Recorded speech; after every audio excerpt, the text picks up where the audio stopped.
بسم اللہ الرحمن الرحیم۔ ایک بادشاہ کی موت کا عبرتناک واقعہ۔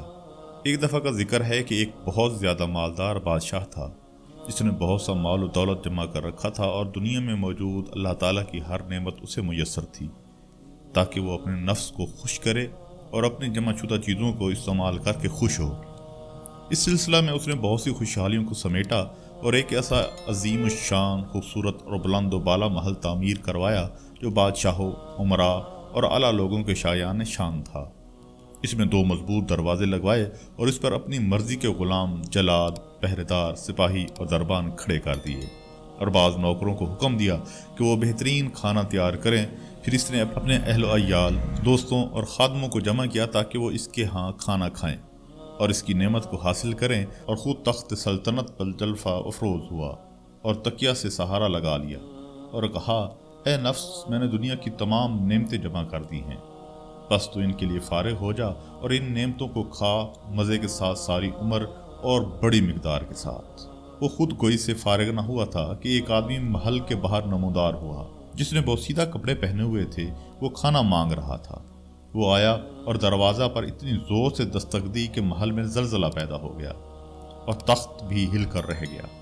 نوکر گھبرا گئے اور دروازہ کی طرف لپکے اور دستک دینے والے کو پکارنے لگے اور کہا، اے مہمان، یہ کیسی حرص اور بدتمیزی ہے، ذرا صبر کر یہاں تک کہ ہم کھا لیں اور بچا ہوا تجھے دے دیں۔ اس آنے والے نے کہا، اپنے مالک سے کہو کہ میرے پاس آئے، مجھے اس سے ایک بہت ضروری کام ہے۔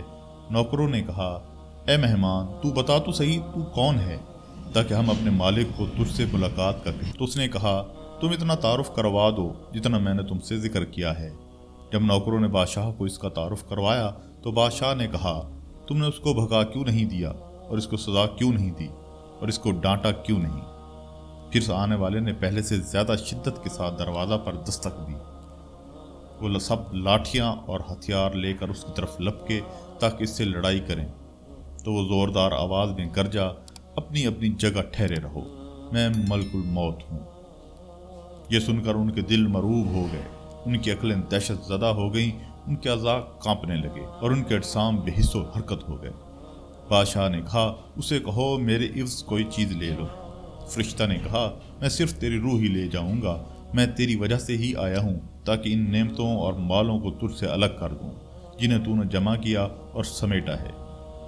بادشاہ نے سرد آہ بھری اور کہا، اللہ اس مال پر لعنت کرے جس نے مجھے دھوکہ دیا اور مجھے اللہ کی عبادت سے روکا اور دور کر دیا، اور میں یہ گمان کرتا رہا کہ یہ مجھے فائدہ دے گا، لیکن آج کے دن مال میرے لیے باعث حسرت و آزمائش کا ذریعہ بن گیا اور میرے ہاتھوں کو اس سے محروم کر دیا گیا اور وہ میرے دشمنوں کے لیے باقی رہ گیا۔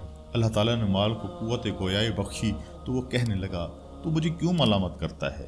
اپنے آپ کو ملامت کر، کیونکہ اللہ تعالیٰ نے ہم دونوں کو مٹی سے پیدا کیا اور مجھے تیرے حوالے کر دیا تاکہ تو میرے ذریعے اپنی آخرت کو سنوارنے کی فکر کرے اور مجھے فقراء پر صدقہ کرے اور کمزوروں پر زکوٰۃ کرے اور میرے ذریعے مساجد، پل اور سڑکیں تعمیر کروائے تاکہ میں آخرت میں تیرے لیے مددگار بن جاؤں۔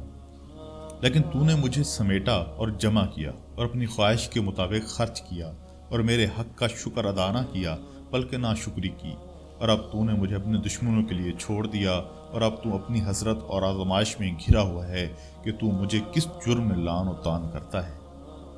پھر موت کے فرشتہ نے بادشاہ کو کھانے سے پہلے ہی اس کی روح قبض کر کے موت کی نیند سلا دیا اور وہ تخت سے مردہ حالت میں گر گیا۔